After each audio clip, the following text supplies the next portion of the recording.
My name is Jer Thorpe. I'm going to be your moderator for this session, and I'm going to introduce my panelists in a minute. I come from a world which is a little bit removed from the Skoll World Forum world, so it's been really exciting for me for the last days to meet so many people who are doing so many interesting things, and I'm really excited about bringing a topic of conversation that's really interesting to me, data, into this audience. I'm the co-founder of a company called the Office for Creative Research.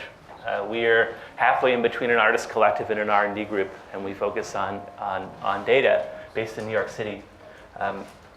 Previous to that, for 2.5 years, I was the data artist in residence at the New York Times, and so for the last, I would say 5 years or so, most of my thinking has been centered around data, and very specifically the intersection between data and humans, which is something that I really think is valuable for our discussion today.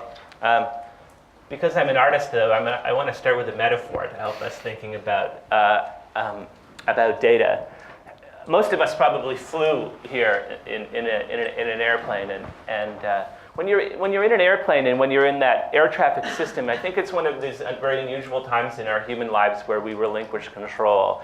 We sort of go into these lineups and we see these dense systems around us that we only get glimpses of. We see the baggage disappearing into these weird flapping rubber doors, and then they go off to who knows where, and there are these systems around the airplane where they're being fueled and so on and so on. We're part, when we're flying, of a vast system, and it's really almost incomprehensibly large. There are, at any given time, there are more than 1 million people in the air. And the graphic that you're seeing on the screen is this respiring system of airplanes landing and taking off on these 15-minute intervals. And so for me, this big data world is actually really about big systems and starting to be able to communicate with these big systems in a meaningful way. And I know that a lot of you who work in the type of work that you do are involved with very big and very often human systems. And so my hope is that we'll start to understand how this big data world can translate to a better understanding and a better engagement with these types of systems. I also want to talk about what the experience of big data is like. David Foster Wallace, who's one of my favorite writers, wrote in this memo to his editor. I don't know if anybody's ever read the book Infinite Jest, but the book Infinite Jest has footnotes, and sometimes those footnotes have footnotes, and occasionally the footnotes of the footnotes have footnotes. And when he was asked about why he structured the book that way, he answered partly thus. He said he wanted to mimic the information flood and data triage that he expected to be an even bigger part of US life 15 years hence. And Infinite Jest was written 16 years ago. And I know that a lot of you are probably dealing every day with this idea of data triage. How can we take the vast amounts of data that you're being faced with, that you're collecting, that you're able to use, and how can you make some type of sense with them? The word data is everywhere. For me, the change for the last 5 years has been really impressive one. I did a check just anticipating this workshop, and I found out that the New York Times has published just under 1,000 articles so far this year that have included the word data. And if we look at those articles, they're really an assessment of the types of things that people are talking about here. And actually, it's kind of those little pins, like those little pins are being covered by all of these data stories. You know, we have stories about health and stories about the environment and stories about education, where data is really starting to inform all of those things. So we have a huge, wide swath of territory to deal with when we're talking about data. And I thought that I would frame the conversation around 3 pillars, if you will. And though, before we get into that, though, I think it's really important for us to remember all these stories about data in the New York Times, not one of them contains a definition. I think data is one of those things that everyone assumes that we know what it is, but really when I ask people, very, very rarely, unless they're in the business, do they have an answer that makes sense. So when I ask people to close their eyes and think about data, there's 2 things that come up every time. The first is an Excel spreadsheet. And the second is that trickle of numbers that was coming down the screen on the matrix. Those are the 2 things that people talk about. But let's start with the definition and then move into the 3 things. And the definition is really simple. Data are measurements of something. And I think encapsulated in that definition are two very important things. There's an active measurement. There's something that happens. Somebody's measuring something. And then there's the thing, which in our case, in many of the cases here, those things are humans. And so to understand that binding between the data and the systems that data came from, I think are very, very, very important in our understanding and our thinking. So let's talk first about this term big data, because I am a little bit allergic to the term big data. Maybe it's because I've heard it so much over the last few years. And I want us, as we continue this, as we go into this conversation, to talk a little bit about why are we so excited about this term big data? Some of you may have come into this room with very little engagement with data in your work, but some of you I know are coming into this room with a deep history of engagement with data. So you might have thought, maybe thinking, what is the big deal about all of this? I've been using data in my business for years and years and years. So what has really happened to change the way that we engage with data? And that's one of our focuses. And then I also want to focus on small data a little bit. Let me give you an example. When I worked at the Times, we developed this tool called Cascade. And Cascade is a tool that allows us to look at the conversations that are happening around New York Times content. So this is a single conversation around a story called The Island Where People Forgot to Die, which is about this island in Greece where people live a very long time, even compared to the neighboring neighborhoods. And so we have this system where we can take any story and we can model its conversation, and we can see where the conversation started and where it went to. The Times has a lot of data. There are 6,500 pieces of content being created every month. And each one of those fosters tons of conversation. So this is, maybe in the big data world, this is medium-sized data, but it's fairly big data. We have millions of data points, hundreds of millions of data points, and we can keep track of all of those things historically. But actually, what this tool did, more than allowing us to understand the bigness of our data, was it allowed us to understand the smallness of the data. And my favorite cascade that we identified in this whole thing was this cascade, which I call the rabbi cascade. And I call it the rabbi cascade because everybody talking about this story, they were rabbis. And this story was about religious workers and why they don't take time off. Because Saturdays and Sundays are not good days for religious workers to take time off. And then they tend to work through the week as well. And so what we were able to find with this tool was this very small conversation about a story about religious workers not taking time off that was amongst these rabbis. And one of them has the best Twitter name that I've ever heard. It's the Velveteen Rabbi. Yeah. And so as we talk about these tools allowing us to get a big scale look at data, let's also talk about what these tools and approaches can help us with the small grain part of everybody's business and everybody's goals, which in some cases, again, are the humans. So you're going to see a little bit of a repeat in our conversations. And then the second thing is data and value. How can we really walk out of this room with some better understanding of how you can apply these big data concepts and actually get some value? And I'm going to break that into two parts. The first is value through analysis. And there's a great deal of expertise on our panel about value through analysis. I'm a data visualizer mostly, and so most of my value when I think about data and data approaches comes through visualization. And I want to give you just a very small example about that as well as we move forward. So in 2009, I was asked to develop an algorithm to help place the nearly 4,000 names on the 9/11 memorial in Manhattan. This is a very difficult job and a very interesting human job.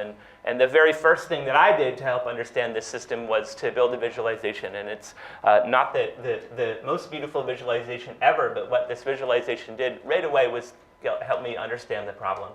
And so when we think about analysis as well, I want us to think about it on the big scale and also on the small scale, and how data visualization and these types of processes that we're going to think about today can help us solve really difficult problems. And then the next thing is value through story, which is how can data help us tell stories better? And this is something that I'm personally really excited about, being a visualization person. And I think what this process allows us to do is it allows us to take things which sometimes can be quite dry and kind of and really bring them to life. And example of this from my own work again.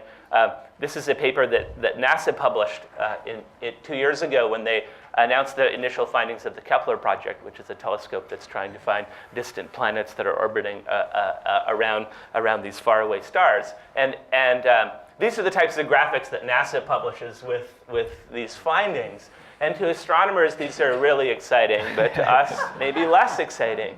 And I think that a lot of you probably have data and information that you're, in some cases, forced to present in ways where it's going to be a report to the people who are your funders, and so on, and so on, and so on.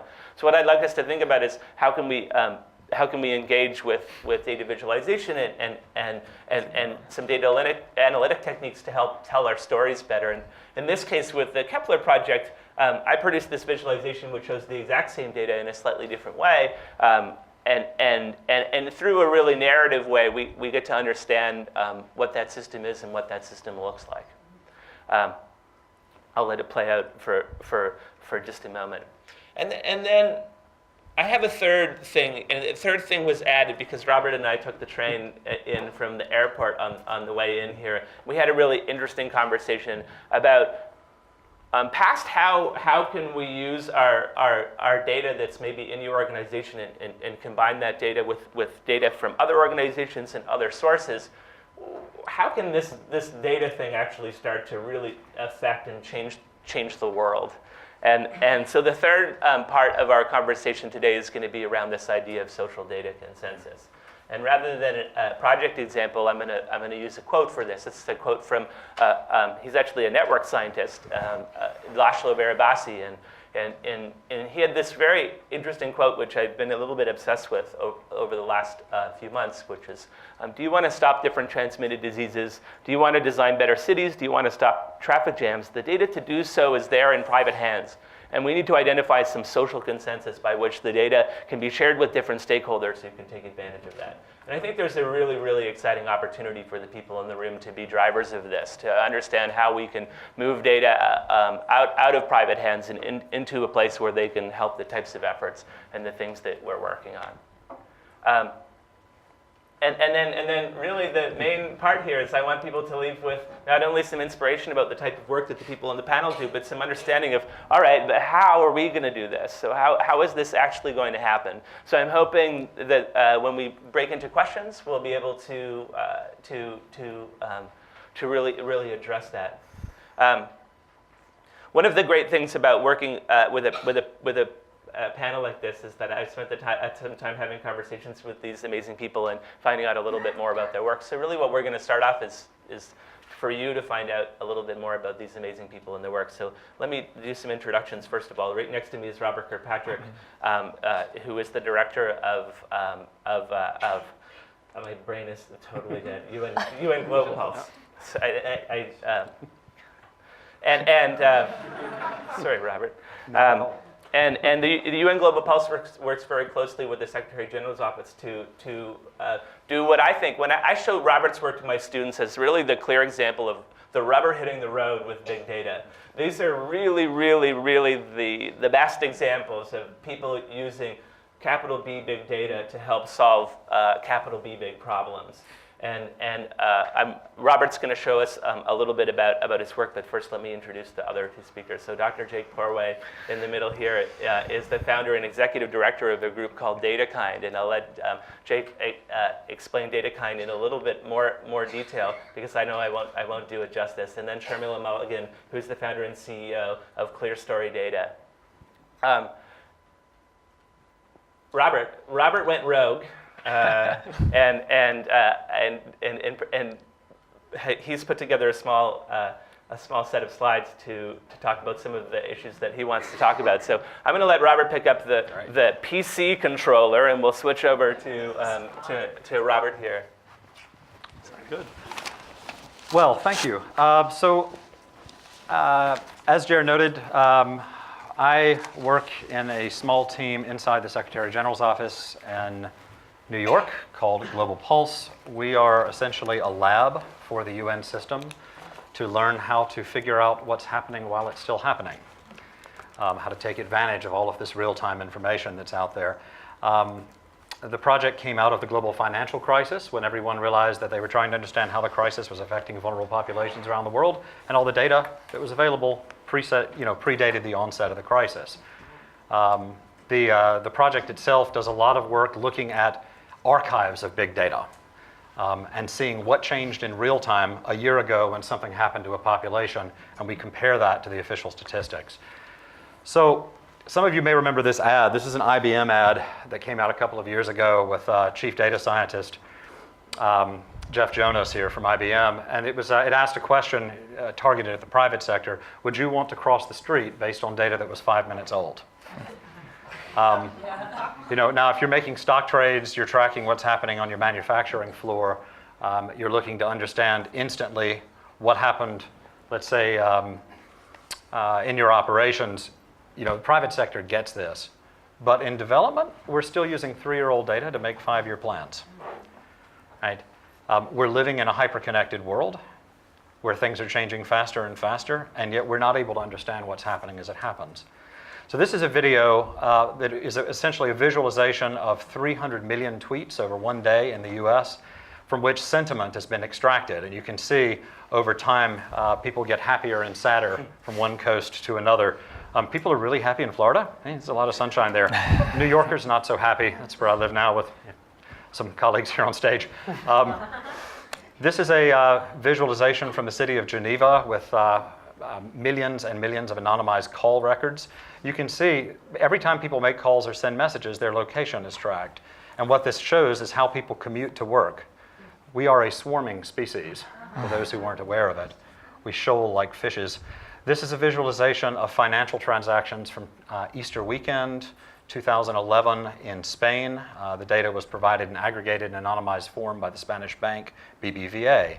This information is out there. It's being generated in real time. We're not using it to understand what's happening to beneficiaries. Our founding hypothesis is that all of these digital services that are out there that people are accessing through $20 feature phones all over the world now are sensors for human well-being. When people's household needs change, they change how they use these services, and those changes leave patterns. We need to understand what the patterns are so that we can actually track events as they occur. This is really what Global Pulse is focused on. I want to show you some examples of the kind of information that's out there, but this is basically what we're asking. If private sector can understand its customers and its markets in real time, how can we begin to look at the different sectors that are relevant to our work? So I'll show one example of this. This is from John Brownstein's world, and sort of using this kind of public big data to track disease outbreaks. This is from New York, and this is simply people reporting that they or a family member have the flu compared to the official US CDC influenza statistics. Some of you may know about Google flu trends and searches predicting disease outbreaks. Twitter's even better in this case. People say, how can you trust information from people you don't know? Well, there are a lot of people doing this, and they have no reason to lie about having the flu. Turns out to be very powerful. Really interesting data here. Mobile phone carriers. Now, they're not tracking your text message or they're not recording your conversation. But what they do know is who called whom and when, from what location to what location. This allows them to track how you spend money on your phone. They can see the patterns of communication. Do you call only within your village, or are you calling other areas? And of course, they can see, as we saw from the video, people moving around on the map. All of us are using maps. We use maps in our work. All over across the UN system, we have thousands of maps. What's missing from the maps? The people. The mobile carriers can see people moving around on a map. They can tell you sleep here and you go here all day and you come back. They can see your commute. How far are you commuting? Are you employed? They can make inferences about this. We're doing livelihoods programs and we have no clue. Turns out work in East Africa by Dr. Nathan Eagle and Joshua Blumenstock has shown that, in fact, you can predict people's household income simply by the size and frequency of their airtime purchases, right? So here we have somebody who spends $10 a month all at once on their phone versus somebody who buys little increments, little scratch cards every couple of days. Turns out that predicts income very, very well. Sometimes the stereotypes are true, and here you see differences between men and women. And how they use their phones statistically. A lot of the algorithms can hit 80% accuracy on gender prediction. They can also predict age to plus or minus 3 years.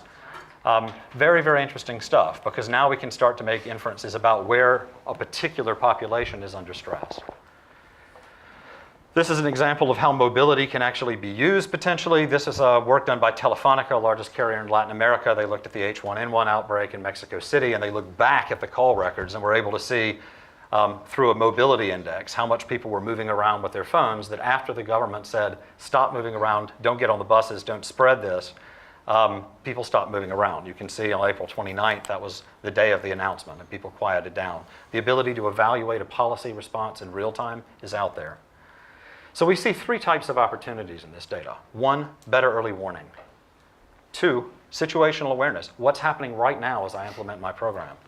And 3, perhaps most significantly, real-time impact evaluation. The ability to see collective changes in human behavior in the population where we're implementing can create a new real-time evidence base that can tell us where what we're doing is working or where it's not. We see a future in which development is actually more agile and adaptive. If we're driven by real-time feedback, we can take course corrections and learn as we go and scale as we go and get away from pilots that last 2 years before we find out it wasn't working the way we thought. So a lot of challenges here. How do we get access to the data? How do we combine it, and how do we anonymize it to protect privacy? Right? What are the patterns we should be looking for in the data, and how can we actually turn that into action in institutions that are not familiar with this faster, cheaper, but sometimes less accurate information? I want to talk quickly about some of these opportunities and challenges. This is how we've been engaging with the private sector for the past 2 years, a concept we call data philanthropy. Essentially, working with these companies to say, look, you're sitting on a gold mine, you're sitting on information that could be used to help people right now, but we've got to find a way for you to share it safely, in a way that's safe for the people in terms of privacy, and safe for your own institution, your own organization from a competitive standpoint. The response has been nothing short of overwhelming. Companies today get the power of data, they see this as a novel form of corporate social responsibility, and they also understand that if the information they have on how people use their services could actually help protect their customers from economic harm, that's good for business too. But it's not really about philanthropy in the end. It's what Jer was touching on here. We need to move toward a world in which public and private sectors share real-time information in a commons, because everybody benefits from this. Big data, we hear a lot about big data and privacy. It's not just a privacy issue, it's a human rights issue. The massive potential of this information to be exploited for harm is out there. Part of what we're doing in the UN is really looking at this space increasingly. How do we do this safely, and how do we mitigate the risks of misuse of this information? We've been working on a data privacy protection framework for the last 8 months to inform our work through our labs. This is the debate today around this stuff, right? On the one hand, you have kind of the tech industry saying privacy is dead. And on the other side, you have the regulators saying any reuse of my data is potential misuse and it's harm. We want to reframe this debate and insert a third pole into it. Namely, big data is a raw public good. But in order to convert it safely and responsibly into a genuine public good, we have to create a sandbox where we can experiment and learn how to do this. So we're setting up labs. Global Pulse is a lab, and we're establishing labs at the country level. We partner with organizations out there of different types, organizations with technology, with challenges, with data, with ideas, and we do research projects to learn where the signals are. And then we build technology prototypes, open source prototypes, and test these in the field to see if we can actually move the needle. And where we find something that works, that can scale. We have launched so far 2 labs. The first launched last year in Indonesia. Indonesia is an amazing place to study social media. They're one of the largest users of social media in the world. Pulse Lab Kampala will open later this year, and we'll be opening other labs in the future. A few examples of what we've done just to wrap up. This is a project we worked on in the end of 2011, actually, where we had a hypothesis that before people lose their jobs, they know something's wrong at the office, and that will change how they talk online about work. And sure enough, we found in these 2 countries at least, that between 4 and 5 months before you lose your job, we can actually predict the increases in unemployment, just from looking at blogs and forum posts. This is a map of tweets in Jakarta. You can tell people spend a lot of time tweeting stuck in traffic. Jakarta today produces more tweets than any city on earth. Really interesting place to study this content. Now, people are tweeting a lot about celebrities and sports scores, but when you filter that out, and that's what machines are good for, you get a lot of people talking about food prices and not being able to afford basic necessities and losing their jobs.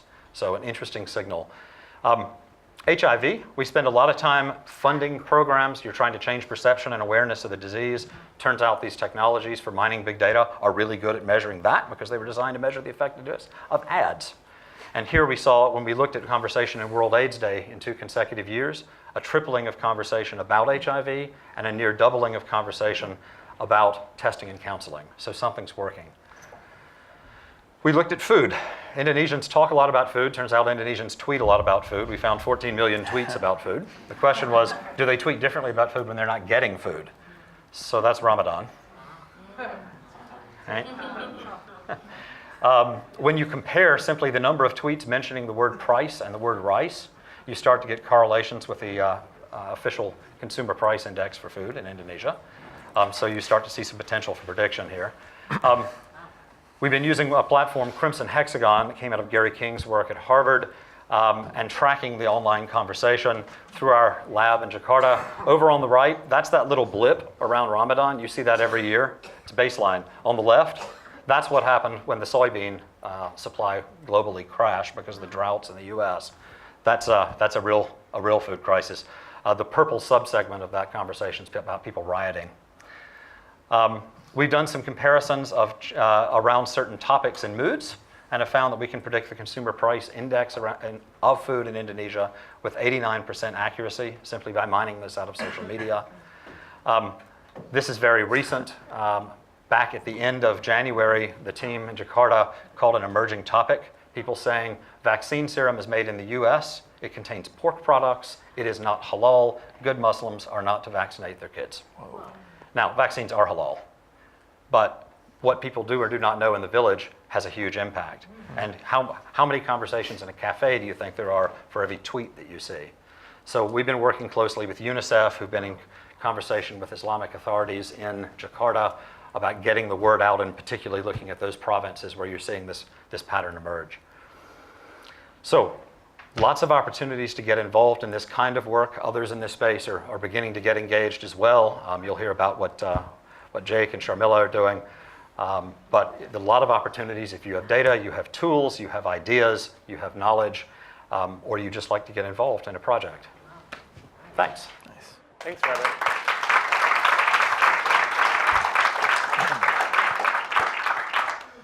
I have the same question for Jake and Sharmila because I think it'll help us understand a little bit about what you're doing. What I was thinking about my panel is like a group of data superheroes, and maybe the most exciting thing about superheroes is their origin story.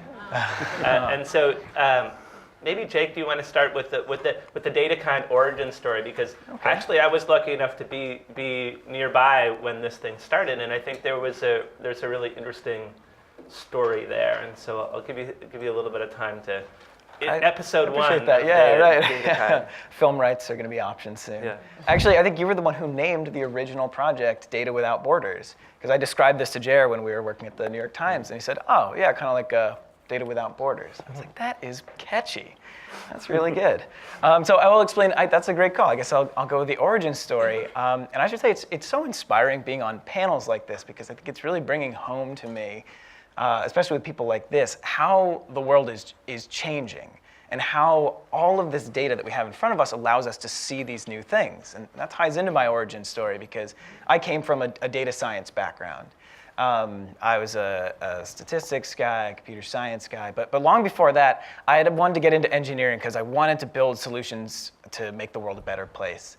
And I had all these notebooks full of drawings when I was a kid of me building robots to go to space and making cities in the sky. And I didn't quite get there, but that was always this idea that technology could be used to solve these really big problems.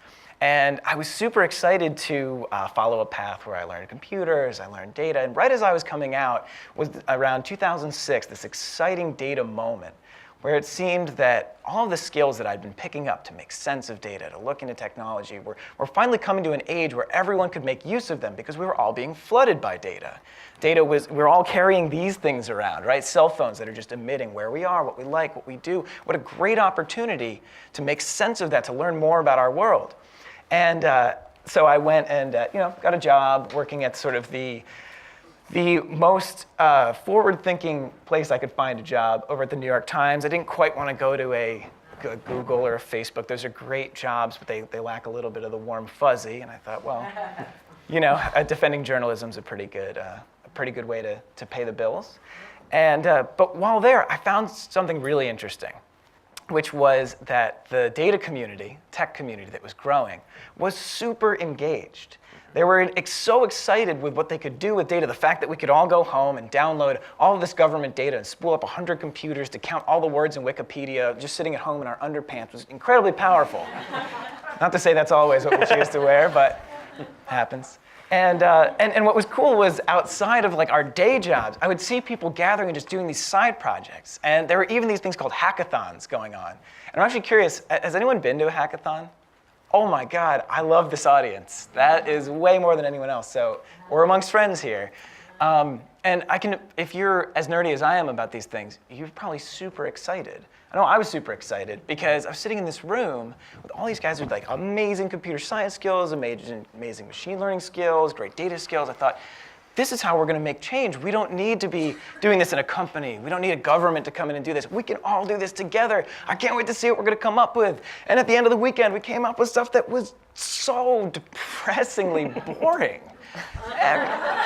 People came up with like mobile apps to find bars, stuff to find local deals. I was like, oh man, we have so many skills, and we're using them to make sure that people know what movies to watch or where to get the best deal on UGG boots. Like, that sucks. It's a bummer. And the really cool thing I noticed at the same time was this big, like in big data, that big to me means expansive. There's this realization that everyone's being touched by data, and that now even your smallest clean water NGO was being inundated with data from surveys they were digitizing. If they ran a mobile program, they had mobile data. Even if they didn't collect any data, the World Bank and the governments were opening up data about demographics and about that region. There was all of this potential, and no one really necessarily had the skills to work on it. So the origin story of DataKind, is the long lead into saying, sat down with a bunch of friends in a bar and said, look, we know what we're all doing on the weekend with these data sets. Couldn't we just get like Kiva to lend us their data and we could all just work together and see if we could answer some of these questions or build some really cool things around it? Not reporting stuff, but really answer tough problems. And we put up a blog post to say, hey, anybody in New York want to get together and work on data for good? We'll see how that goes. And before we knew it, we had responses from around the world saying, yeah, let's do this. Let's get it. I want to do that. I'm in a hedge fund, and I need to get some karma points. I would love to use my skills for this. And we had NGOs saying, yes, of course, we have tons of data. How can we get people to look at it? And with that, originally Data Without Borders, now DataKind was born. And so ever since, we've been combining pro bono data scientists with social organizations to build teams to say, how can we solve a problem together? People itching to do good with their skills, people who are doing good with their skills and maybe could use data better, coming together to make the world a better place. I'll stop there. Thanks, Jake. And I love this idea of like harnessing the guilt of these people who like work for companies and they're in the advertising department, and they're these brilliant PhDs, right? And secretly they do want to be changing the world, and now what you're doing is giving them an opportunity to do so. So I have lots of questions for you, but let's move down to Sharmila. All right. I've been really excited to be talking to Sharmila because she has this company which I think is doing something really amazing, and they're a little under the radar right now, and I heard of them just sort of first in the last little while. So Sharmila, do you want to tell us the origin story, the secret origin story of ClearStory? So just the start of ClearStory is quite different than Jake's story here, that it did not start with a hackathon or putting a blog up. But what I was doing prior to starting ClearStory is we built a big data platform to allow organizations to store data at scale. And this was at a company called Astrodata about 5 years ago. And the purpose of that was to allow organizations to basically be able to bring data together from multiple sources, but store it at scale at about 90% cheaper than what traditional data storage platforms were all about. What happened there, though, was actually quite interesting, is our intent originally was literally to offer a new big data platform that was more effective in terms of cost and more effective in terms of sheer performance. It turned out that everywhere we went, whether it was NGO organizations, large government organizations in commercial enterprise. What was happening is that organizations were actually starting to use the solution to pull data in from many different private and public sources and actually make it a data hub, because it was just a cheaper way to actually store a lot of data at scale. So why not start pulling data in from various different sources and store it there, right?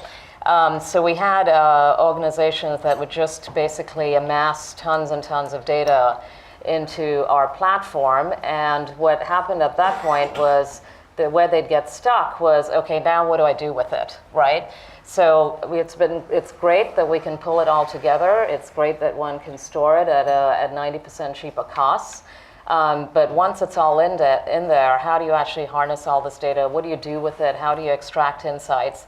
And that's where it became very obvious that there weren't any solutions out there to make it easy to actually bring and converge data together from multiple sources and make sense of it.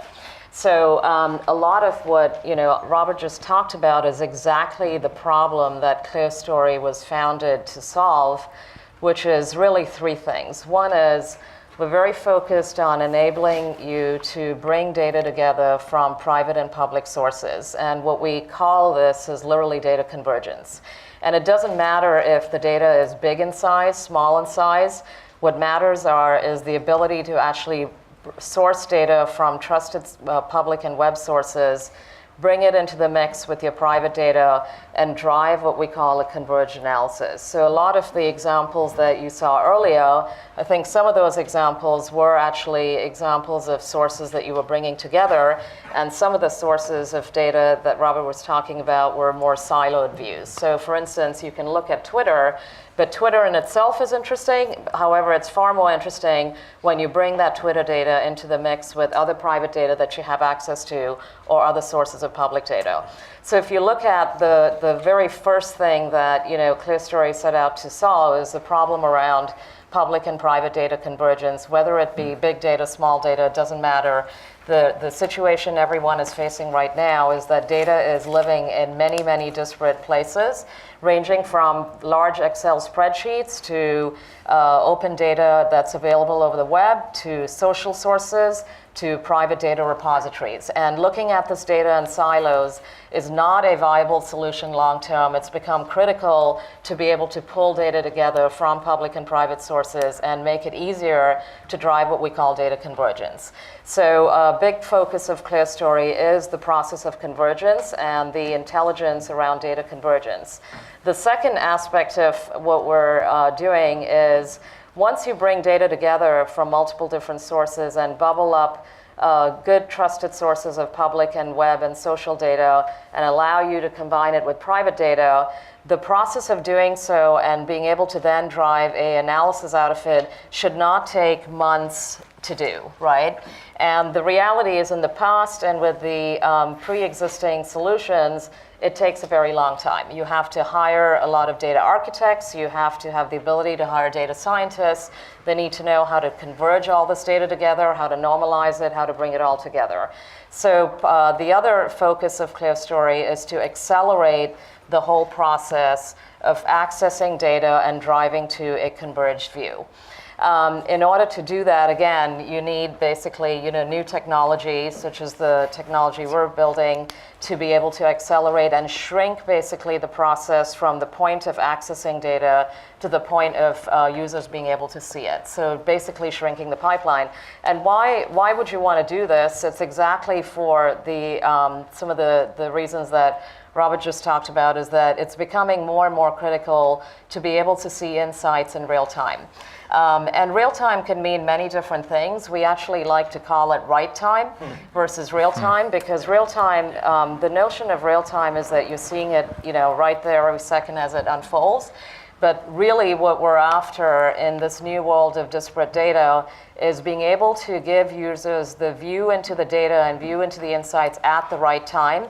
That could mean that some of the data has to be delivered in a real-time way. It could mean that some of the data is not coming in real time. However, you need the ability to see it when you need to see it, right? So if there is a crisis or there is an opportunity or there is a flu outbreak, it doesn't necessarily demand seeing it in real time. It demands seeing it at the right time so that you can take action. So we believe that we need to move to solutions that understand and enable the concept of right time. Embedded in there could be some sources that happen to deliver real-time data as well. The third thing that we are focused on, and this was a glaring issue when I was at my last company and we were in the business of delivering a big data platform, is this notion of ease of consumability. There is almost nothing out there today that makes it easy for a user that doesn't have a technical skill set to comprehend the data and arrive at an insight and know what to do with that insight. So how do you actually basically accelerate the process of converging data from multiple sources and then driving to insights and presenting insights that users can actually take action on? So we are changing the whole model on the end user side of things as well, in terms of delivering a new user model that makes it far more intuitive and far more guided in terms of how you actually deliver an insight to a user and how they actually drive to an insight. And that's where this notion, and that's basically the roots of the company name. So ClearStory is truly about analysis or data that's being brought together from multiple different sources to deliver a story, but that story has to be intuitive for a user that it doesn't necessarily have a technical skill set. The other thing that we recognize in the new user model for disparate data is that there are far more people situated across distributed teams that need to see data. There used to be, looking back a long time ago, a lot of the data experts were sitting in the same room and they were huddled together in the same location, and you could basically, exchange ideas and pick each other's brains and understand basically how to draw insights of the data. We're in a very different world now where people are bringing data together from many different sources. They're located in many different locations. And these distributed data teams and users need a better way to be able to see insights and share insights and understand basically what to draw out of it. So there are really three things, like I said, that ClearStory is very focused on, is this notion of public and private data convergence. In fact, in the public realm and web data realm, there's about 8,000 open data APIs. And if you look back around 8 years ago, there were about 50 open data APIs, right? If you look at the sources of social data that are good social indicators, there are about 370 options out there right now for good trusted sources of data. We recognize that nobody can actually filter through thousands and thousands of sources themselves, and that you need to be able to bubble up the trusted sources of data, the high quality data, and then make it possible to drive this convergence. Accelerating the process to do that, as I just talked about, and finally, really delivering a new user model so more users can actually work with data than what we've been dealing with in the past, which is just relying on data experts or small groups who basically have the expertise to do so. In delivering the new user model, we basically bring into it a lot of concepts from the consumer world and what has happened in terms of consumer applications. And as you know, many applications have become a whole lot easier to use because of certain innovation around it, bringing a lot of those ideas into the world of data and making it easier for users who have non-technical skill sets to actually work with data. Great. Okay, so I'm gonna cross my legs this way to turn into mean moderator. Robert, you work with data that is collected through social networks, that is collected through various ways in which most often the person who's providing the data isn't aware of what you're doing with the data. So there's a term for that which we call opportunistic sensing, right? It's like you're using people's data. Somewhere in the 9-page user agreement that they signed said that their data becomes public, but I'm not sure a lot of the people who are using the systems kind of understand that their data is being used in that way. So I just want to ask how you guys negotiate as a governmental or as a big global organization. How do you negotiate that ethical quandary of using people's data without them knowing that you're using it? Well, I think we're at the beginnings of a paradigm shift that will ultimately be about not companies putting customers' data into a commons, but individuals being empowered to actually decide how their data can be reused. That's the world we want to get to as soon as possible. In our research, we don't actually ever receive personally identifiable information of any kind.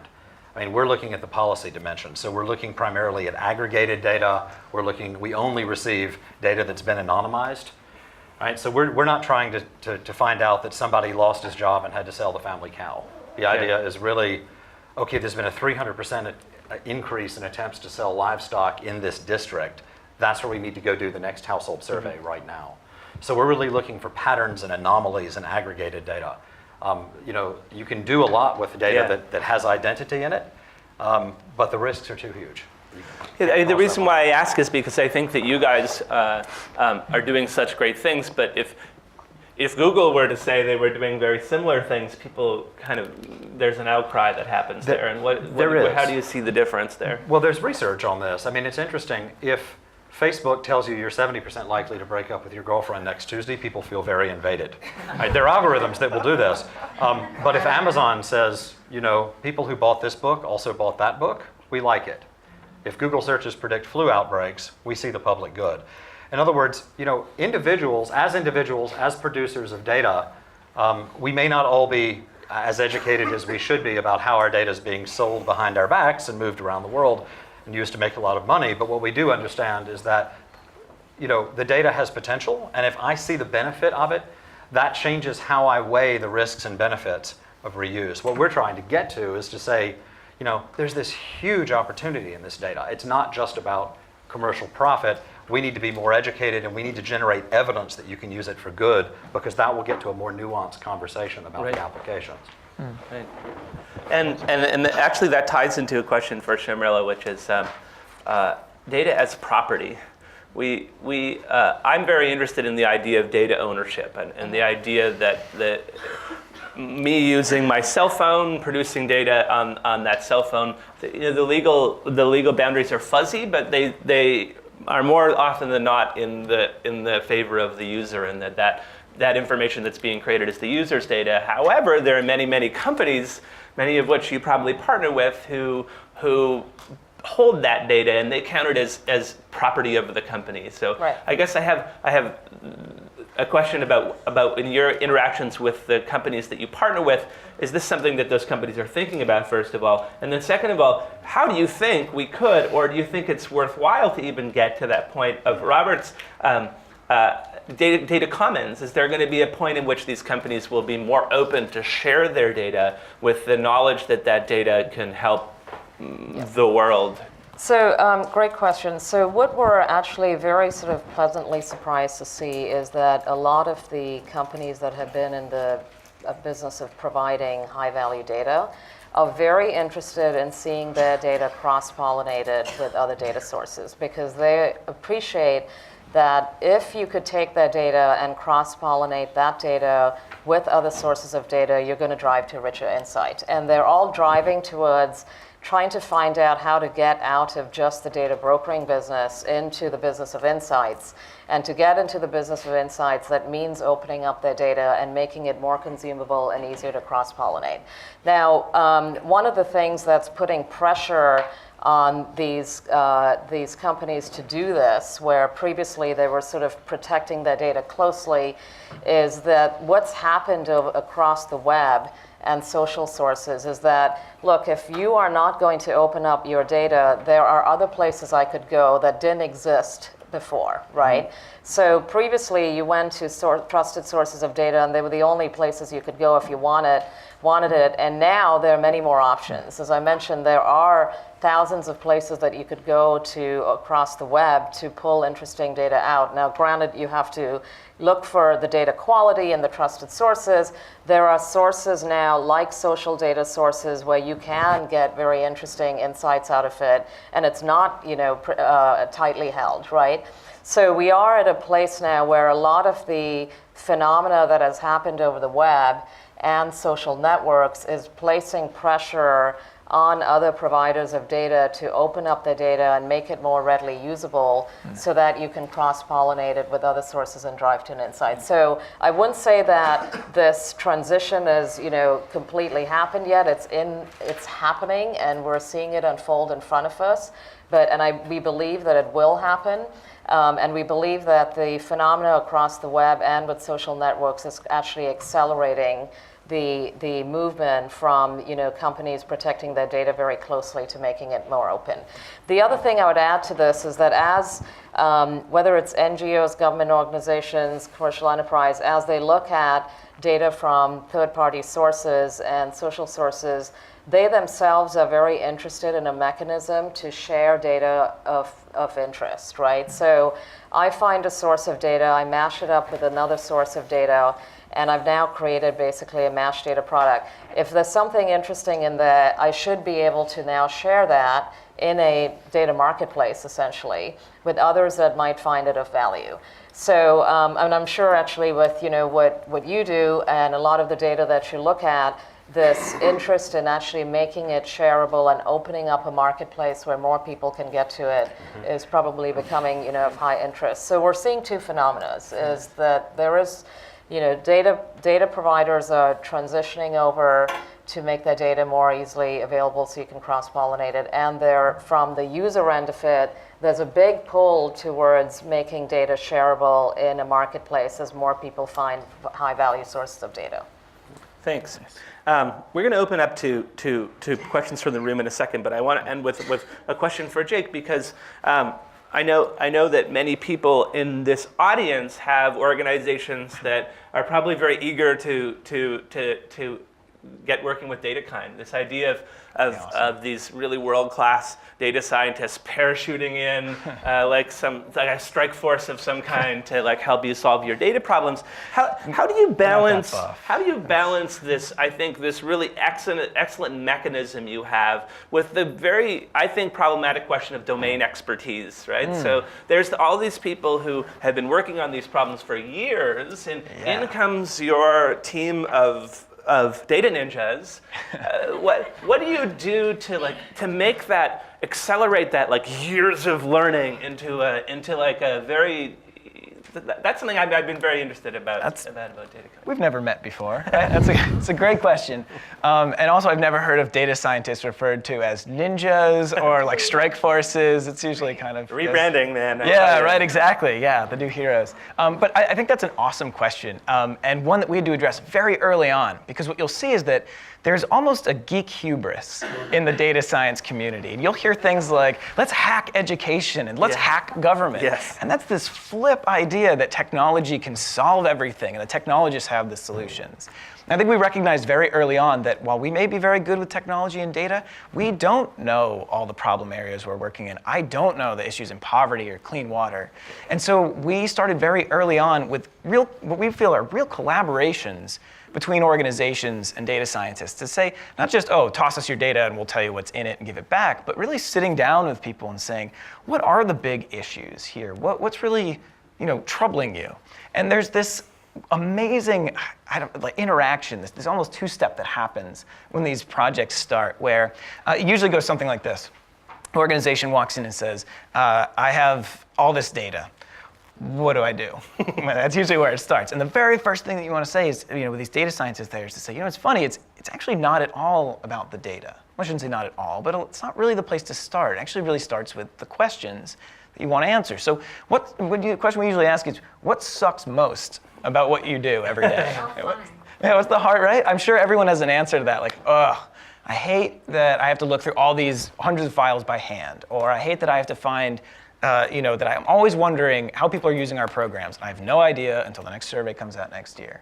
And so from there's this funny little back and forth where the data scientists will take the data and say, okay, given what you said, I think we could do X, Y, and Z with this data set. And they go, that's funny. I didn't even think of X. Y and Z aren't important, but that makes me think of this other thing that we have data for. And it goes back and forth in this really great way to where you get this kind of melding of the subject expertise, what really matters, and how something would be used, with the data scientists who can bring in sort of the ideas and creativity about what's possible. So that's something we emphasize a lot, is that partnership in the process. Thanks. Okay, so let's open up to questions. And I just ask that when I point to you for a question, like the first question we're going to take from here, you just wait for the microphone because we're recording, and we'll hear it more loudly. So the first question will go to the lady in the red. Lady in the red, thanks. Hi, I'm Carol Cohn from Edelman. There's over $131 billion spent in advertising. And there's always this joke, 50% of advertising works and 50% doesn't. I've spent my entire career trying to show to companies that if they adopt social issues and if they have the right connections and communications, that they can have a deeper relationship with their employees, their communities, current customers, and future customers. So my question to you is this. A lot of the data is either held by manufacturers or retailers or Nielsen or such. Is there some way, not that we'll answer it today, but is there a way that you can take data that if a company is standing for something and it has begun to be on package or communicated or socially, that it is more powerful, and so they can stop spending their $131 billion in advertising, put it into more of their social issues engagement, and have much more effective relationships, business plus social purpose? You want to take that over? Yeah, we're certainly seeing that kind of consciousness emerge in the organizations that we're engaging with, partly because their customers are more data savvy today. They understand data. The people that they're recruiting are millennials, right? So they're coming in and they're saying, yeah, I want to do well, but I want to do good too. The business model that's driving a lot of companies today is the data produced by the old business model, which has higher margins than the old business model. And we've seen, for example, in our discussions with the telcos in Indonesia, we have all 10 telcos at the table in discussions about pooling all data from past years into a commons and stripping out the company name and making it safe to work with. And they're saying, we want our data scientists, we don't want to give you our data and just let it go. We want to actually co-design the research projects and get our people involved because it's a huge morale boost. And if our subscribers know that we're actually using aggregate data to understand, migration to cities and the impacts of rising food prices, that's a win for the company. So there's PR here and there's morale here.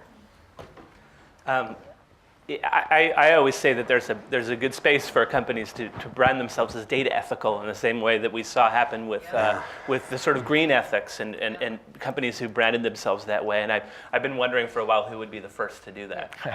My name is Chris Atwood. I work for the Salesforce Foundation, salesforce.com. So, we wrestle with this because we have 18,000 not-for-profits that use Salesforce. And that's a big data set. So we wrestle with how do you get them connected, and then ClearStory is interesting. I was Googling the technology. I'd be curious to see how you can pull some of that stuff out of Salesforce and connect the data with Radian 6 and stuff. But that's one of the things that we sort of wrestle with. We'd love to see more of it. We're just not sure how, because you actually need to get the not-for-profits to agree to share their data to then run the report. So I'm actually seeing the opposite right now. As I work with big not-for-profits, they don't want to share their data because it's very proprietary. Data as property again, right? Yeah, the only example that I've seen, just a specific example, is we work really closely with Homeless Link. So it's a membership association of homelessness organizations in the UK. And the big lottery funded this project to do data analysis around homeless people, homeless services. And they're getting data out of Salesforce, out of other sources as well. And then they're doing a research project that the big lottery fund here in the UK sponsored. But that's one of the few examples I can think of with shared data pools with specific anonymized customer data. But we've got a lot of customers with a lot of data. It would be cool if the not-for-profits would share some of that data and run some neat reports. I wanted to just address the particular question there, your question on the effectiveness of advertising and showing that if it's put towards social issues that consumers actually respond better. So there was so we have actually with ClearStory sort of shown companies that if their ad dollars are put towards that cause, there is actually better market response and consumer adoption.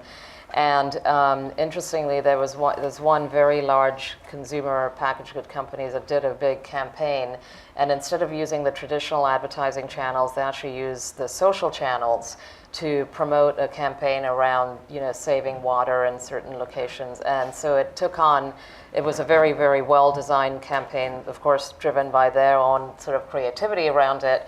But the response to it was phenomenal, and the response actually could be measured through the social channels as people were across the world starting to respond to this campaign, which then got certain products flying off the shelf that were very sort of eco-savvy, eco-friendly products. And that in turn, I think, ClearStory is a platform that lets you look at all this data from multiple sources and be able to measure what's working where, right? And the other thing you're doing in that particular example is looking at everything geo to geo and by population and by demographics, who is responding to what. And so that's an example of being able to demonstrate to organizations that if they do put ad dollars towards these type of campaigns and advertise in that way, it does have a very positive effect. But again, this is back to measuring, right? One of your 3 points is, not just about collecting the data, but measuring the effectiveness, right? And down to every location, geo, zip code, population to see how people are responding. We shockingly are running out of time in our first period of this. We're going to continue, but I want to take one more question on camera, and then we'll all loosen up and get more rowdy once the camera is done. I don't know who was hand up first. I saw you first, so we'll go to the microphone to the top. Hi, I'm Mark Charmer from Akvo. I wanted to get a sense from the panel of what proportion of the smartest and brightest people most active in this space are currently working under advertising-funded business models. And I wondered what we can do obviously that might be okay, but I suspect it'd be better if we had a lot of them working under alternative business models. But I just wondered what proportion you think it is and what your thoughts are on that. Jake? I don't know an exact number, and I hesitate to put any data out that I couldn't back up. But I would say the vast majority. And the question I have back actually is, you mean companies that employ data scientists that make their revenue around advertising-based models, and how would we change like Google's model to be off advertising? Or how do we get people who currently get 6-figure jobs in advertising to go elsewhere? No, I mean, are they working in organisations that are really interested in this, but ultimately, when you really look at where does the money come from, it's coming from advertising. Because that will always it will always affect it. Interesting. I don't know, you may have, you've run into one. There's a data scientist, Joseph Turian, who hears this talk called Gray Hat Data Science and Black Hat Data Science. And he said, we haven't seen like the really catastrophic use of data science yet for harm, but almost everybody working in the space is in a sort of ethically murky field, because at best you're trying to change human behavior to get people to spend more money. This is why, certainly in the UN, we're getting some of the, these people are typically recovering particle physicists, right? And they're hugely interested in doing this because you can figure out how to get people to click on ads, or you can fight hunger, poverty, and disease. I mean, we can't pay what the Googles pay, but there's a lot of interest out there, and it's because the vast majority is solely focused on advertising. Yeah, I agree with that. I think we have time for one more question. So before we switch the camera off, so we'll go over here. My name is Mitchell Strauss. I work for a government development agency called OPIC, the Overseas Private Investment Corporation. And for years I've thought about a ninja hackathon strike force. A ninja hackathon strike force. Glad we got that on video. Especially as it pertains to the work we do here when we come together at Skoll. And that is that I perceive this great number of people that want to give or invest money, products and services, and themselves, people. And they want to connect to things that are good and vetted, yet simple. and they are across impact sectors, agriculture, healthcare, all the things that we care about in development. But they don't know how to connect. And if there were to be a Google map that would go down to the block, and if it was not so heavily laden with data that people would seize up at the thought, but rather someone anywhere, any time of day, wants to give $800 from its church group to fight poverty among children in their village in India, how do we connect those two dots? With just a simple transporting dot to another website. How hard would that be? I think it's a great question, and I know a related answer. I know Kiva people are sitting here in the audience who I know are trying to match up donors directly to people who need that around the world. So it's clearly possible, and more than possible, successful. I think the challenge, and I'm sure there are other giving groups that people in this room must know that allow you to find groups that you want to donate to. If you don't come here and you don't know the word Kiva, how do you do that? So there is no one mega site. There's no one site that ties all the other sites together. If you don't know the word root capital, you're not going to necessarily get to the smallholder farmer. And even, this is the big secret of all time, if you work in a major G8 development finance institution, you don't know necessarily who from government, who from the private sector, and who from the world of the not-for-profits is active fighting malaria in a given place. And yet if we all knew that together, we could save so much money, and we could take away the time that NGOs and others spend just trying to figure that out and redeploy that money. And I think it is like a couple of dollars. Yeah, no, it's a great point, and I think some people in this room may actually be working on a preliminary data problem to that, which is that as of yet, there's not a unique identifier for each charity or nonprofit or social cause, at least that I'm aware of, and that starts as an inhibiting factor, because then everybody's got to go on and say, I'm this charity and I'm doing this, and they got to keep it up to date, and now you run into all the data problems that everybody hates around any kind of reporting. You have to have some interns sit there and update that all the time, and it gets old and stale, and no one uses it. So there's actually a great effort out there now to create one consolidated, almost like the tax number used by corporations, for all NGOs or charities around the world. Now, that's not going to immediately solve that entire problem, but I think that's an exciting data problem that gets you one step closer, because now you get to say, here are all the NGOs operating, and maybe the next step is, here are all the ones working in these topic areas, and here's where they're located, because that all has to go in on tax forms and registration forms.